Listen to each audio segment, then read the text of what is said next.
парламентинин имаратынын алдына 100га жакын сатуучулар нааразычылык акциясын өткөрүштү. Ош базар ордунда калсын!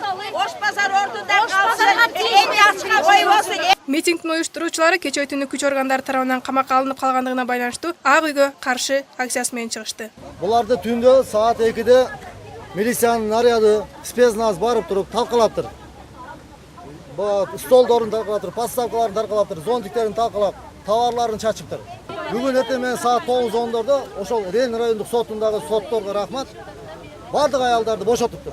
Митингчилер 3 негизги талаптарын бийликке коюшту. Бейшеналиева көчөсүндөгү соода орундарын базардын ичине көчүрүүгө макул эмес. Орундардын өз жерине калышын талап кылышууда. Жана жумуш орундары менен камсыз кылынышы.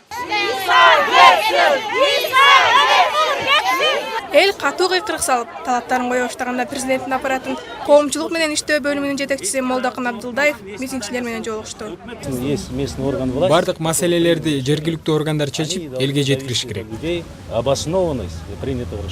Ал эми Ленин районунун акими Алтынай Өмүрбекова сатуучуларга 1 күн мурун демонтаждоо иштери жөнүндө эскертүү жиберилгенин кошумчалады. Они как граждане должны подчиняться в конце концов. Бары мыйзамдын негизинде жүргүзүлүп жатат. Шаар тургундарынан буга чейин көп арыздар келип түшкөн. Санитардык тазалык жок. Жолго чейин машиналарды элдерди өткөрүшпөй соода сатык кылып келишкен. Биз рейд өткөрүп базарды тазалап, айланасына гүлдөрдү тигип, жолдорду кеңейтип, шаарыбыздын тазалыгы үчүн болгон аракетибизди жасап жатабыз. Слава одного из лучших рынков Центральной Азии. Бүгүндөн баштап жолду кеңейтүү үчүн мэрия өз иш-чараларын өткөзүп баштады.